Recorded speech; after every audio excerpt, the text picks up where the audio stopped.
ஒரு ஊரோட வளமே அந்த ஊரில் இருக்கிற ஏரியும் குளமும் தான். ஏரியும் குளமும் தான் அந்த ஊரோட வாழ்வாதாரத்தையே முடிவு பண்ணுது. ஏரிகளை பாதுகாக்க வேண்டியது நம்ம எல்லாரோடையும் கடமை. அந்த கலப்பணையை நம்ம தொடர்ந்து செஞ்சிட்டு இருக்கிறோம். ஏரி இருந்த அடையாளமே தெரியாத அளவுக்கு ஒரு ஏரி இருந்தது. அந்த ஏரியை பழையபடி மீட்டெடுக்கிற ஒரு கலப்பணையை நம்ம தொடங்கியிருக்கிறோம். வாங்க நிகழ்ச்சிக்கு போகலாம். கடலூர் மாவட்டத்தில் பன்ருட்டி முக்கிய நகரமாகும்.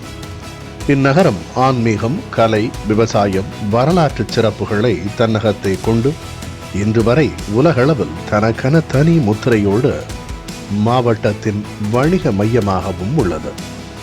பன்ருட்டி என்றாலே அனைவரின் நினைவுக்கும் வருவது பலாப்பழம், அடுத்து முந்திரி. இந்தியாவிலேயே பலாப்பழம் ஒற்றைப்பயிராக வளர்க்கப்படும் ஒரே இடம் பன்ருட்டி. மாநிலத்திலேயே அதிக பரப்பளவில் பலாப்பழம் பயிரிடப்படுகிறது. 800 ஹெக்டேருக்கு மேல் பழம் விளைகிறது. ஆண்டுக்கு 45,000 மெட்ரிக் டன் முதல் 50,000 மெட்ரிக் டன் உற்பத்தி திறன் கொண்டது. புகழ்பெற்ற சர்வதேச பலாப்பழ சந்தைக்கு பெயர் பெற்றது. இங்கிருந்து பல நாடுகளுக்கு பலாப்பழம் ஏற்றுமதி செய்யப்படுகிறது. இதனுடன் முந்திரி ஏற்றுமதியிலும் முக்கிய பங்கு வகிக்கிறது பன்ருட்டி. மலேசியா, ஆஸ்திரேலியா, சிங்கப்பூர் மற்றும் அமெரிக்காவிற்கு ஏற்றுமதி செய்யப்படுகிறது. இந்த பகுதிகளுக்கு நீர் ஆதாரமாக தென்பெண்ணை ஆறு விளங்குகிறது. தென்பெண்ணை ஆற்றில் திருக்கோவிலூர் அணைக்கட்டிலிருந்து மலட்டாறு பெறுகிறது. மலட்டாறு திருவெண்ணைநல்லூர், அரசூர், காரப்பட்டு, தன்னாலம்பட்டு, ஆனத்தூர் வழியாக பன்ருட்டி வட்டம் ஒரையூர், கரும்பூர், திருத்துறையூர், வருஞ்சிப்பாக்கம், கட்டமுத்துப்பாளையம், ராசாப்பாளையம், திராசு வழியாக செல்கிறது. மலட்டாறு இரண்டாக பிரிந்து இதில் ஒரு பகுதி நத்தம் வழியாக கெடிலமாற்றிலும் மற்றொரு பகுதி ஆறு கட்டமுத்துப்பாளையத்திலிருந்து வாலாஜா வாய்க்கால் வழியாக திருவதிகை கெடிலம் ஆற்றிலும் கலக்கின்றன. மலட்டாறு கடலூர், விழுப்புரம் மாவட்டங்களைச் சேர்ந்த 66 கிராம மக்களின் வாழ்வாதாரமாக திகழ்கிறது. லட்சுமி நாராயணபுரம் ஊராட்சி பன்ருட்டி வட்டாரத்தில் அமைந்துள்ள ஒரு ஊர். மலட்டாறில் இருந்து நீர் பெறுகின்ற லட்சுமி நாராயணபுரம் ஊராட்சிக்குட்பட்ட கந்தன்பாளையம் ஏரி தூர்வாரப்படாமலும் முறையாக பராமரிக்கப்படாமலும் ஏரி இருக்கிற இடமே தெரியாத அளவிற்கு மாறியிருக்கிறது. இந்த ஏரியில் நீரை சேமித்தால் இதனை சுற்றி உள்ள வேளாண் கிணறுகள் மற்றும் பன்ருட்டி நகர மக்கள் பயன்பெறும் வகையில் நிலத்தடி நீர்மட்டம் உயர்வதற்கு வாய்ப்பாக அமையும்.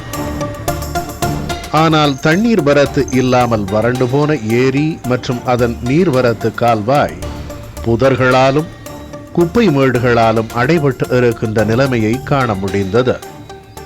இந்த ஏரி மொத்தம் 29 ஏக்கர் 30 சென்ட்டுங்க. இந்த ஏரியில் பார்த்தீங்கன்னா ஒரு 10 ஏக்கர் தான் இப்போ இருக்குது. மீதி எல்லாமே ஆக்கிரமிப்பில் இருக்காங்க.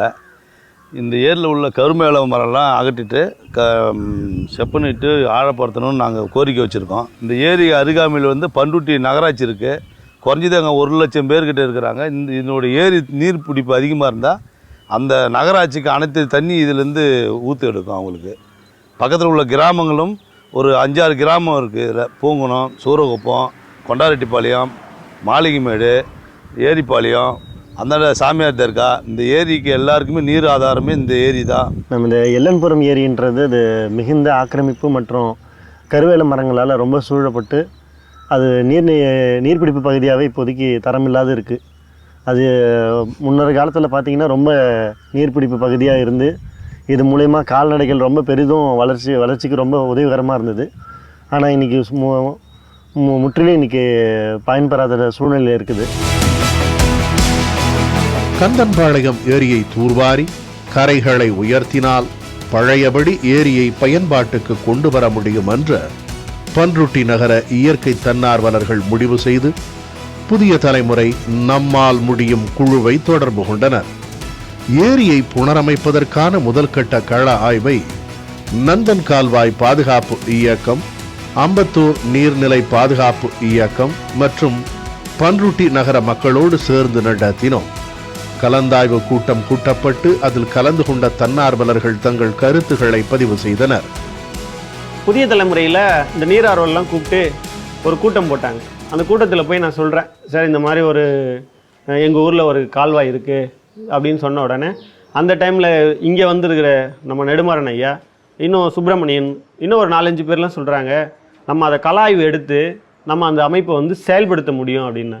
அப்போ போய் பார்த்துட்டு வந்து ஒரு 12 கிலோமீட்டர் கலாய்வு முடிச்சு எங்கள் ஊரில் உட்காந்து இந்த மாதிரி ஐயா தான் பேர் வச்சார், நந்தன் கால்வாய் பாதுகாப்பு இயக்கம்னு, நெடுமாறன் ஐயா.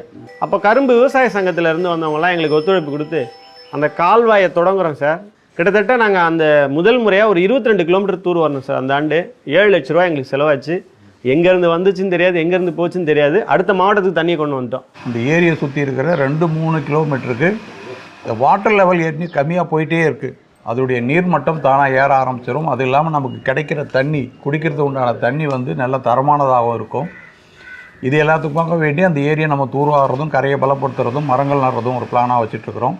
எம்பத்தூர் ஏரி வந்து ஒரு 600 ஏக்கர் இருக்குது ஏரி.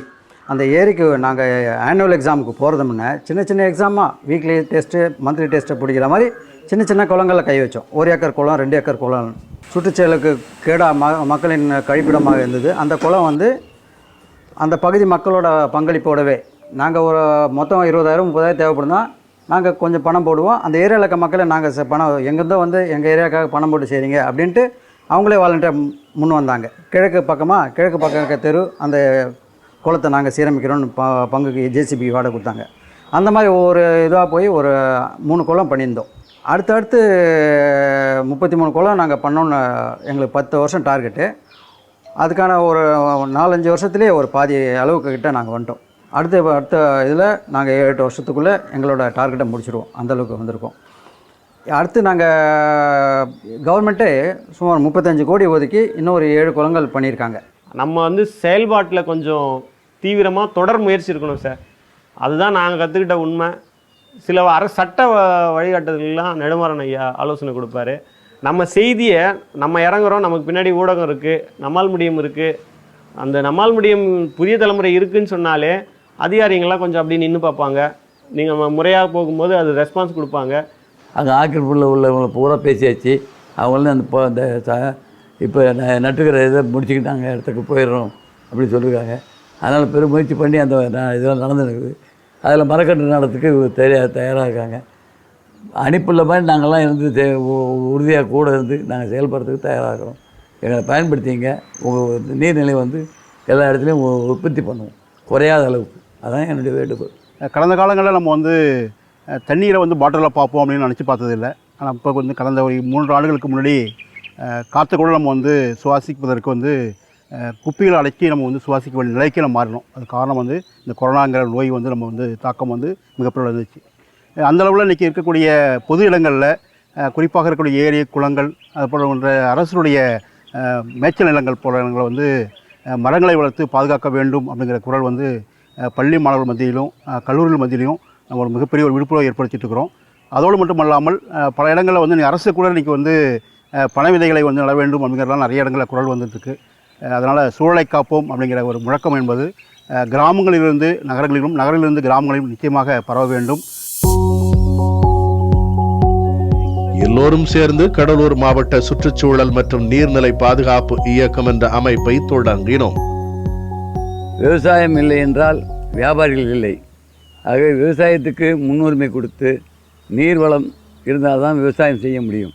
வருங்காலத்தில் விவசாயம் செய்ய முடியாத நிலை ஏற்படும் என்பது எங்களுடைய பார்வைக்கு தெரிகிறது. ஆகவே விவசாயத்துக்காக உடைய தண்ணீர்களை, நீர்நிலைகளை நிறுத்தி அங்கங்கே ஏரிகளை சுத்தம் பண்ணி நீர் வளத்தை பாதுகாக்க வேண்டும் என்ற ஒரு நல்ல எண்ணத்திலே இன்று கடலூர் மாவட்ட சுற்றுச்சூழல் மற்றும் நீர்நிலை பாதுகாப்பு இயக்கம் ஒன்றை துவக்கி இருக்கின்றோம். ஏரியை சுற்றி பார்த்து கள ஆய்வு செய்து வேலிகாத்தான் மரங்களை அகற்றி ஏரியை ஆழப்படுத்தி கரைகளை பலப்படுத்துதல் என்று களப்பணி திட்டமிடப்பட்டது. வெள்ளன்புரம் ஏரியில் உள்ள சீமை கருவேல முல்லை மரங்களை அகற்றி அதன் பிறகு அரசாங்கத்தினுடைய ஒத்துழைப்போடு அளவீடு செய்து மேலும் நீர்த்தேக்கத்தினுடைய அளவை அதிகமாக்குவதற்காக பணியை மேற்கொள்ள இருக்கின்றோம். அதற்கான ஆய்வு இன்று நடைபெற்றது. கருவேல மரங்கள் எல்லாத்தையும் அகற்றிட்டு நீர்நிலையை வந்து சரிசமமாக சரி பண்ணோன்னா இதோட தண்ணியோட காரத்தன்மையும் நமக்கு குறையும், கணிசமாக குறையும். தண்ணியோட உப்பு தன்மையும் குறையும். ஸோ மக்களுக்கு ஒரு நல்ல குடிநீர் கிடைக்கும். ஸோ அதுக்கான முயற்சியை தான் முன்னெடுத்திருக்கிறாங்க. சுற்றுச்சூழலும் பாதுகாக்கப்படும். ஏன்னா இந்த ஏரியை நம்பி சில விலங்குகளும் வாழுதுங்க, அவங்களோட வாழ்வாதாரங்களும் பாதுகாக்கப்படும். நாம் எல்லாம் ஒன்றா சேர்ந்து நம்ம ஊரில் இருக்கக்கூடிய ஏரிகளையும் குளங்களையும் கண்மாய்களும் தூர்வார நம்மளால் முடிஞ்சதை செய்வோம். நாம் எவ்வளோ செய்கிறோமோ அதை பார்த்துட்டாவது அரசாங்கம் நம்ம கூட சேர்ந்து இன்னும் கூடுதலாக செய்யும். அந்த அளவில் இன்றைக்கி கந்தம்பாளையம் இந்த ஏரியை வந்து தூர்வாதுவதற்கான முயற்சியை நம்ம எடுத்திருக்கிறோம். நிச்சயமாக இங்கே பறவைகளையும் இந்த சூழலும் காக்கப்படும் என்ற உறுதியாக நம்புகிறோம். நீண்ட நாள் கனவாக இருந்த ஏரியை புனரமைக்கும் களப்பணி மக்கள் பங்களிப்போடு தொடங்கப்பட்டது.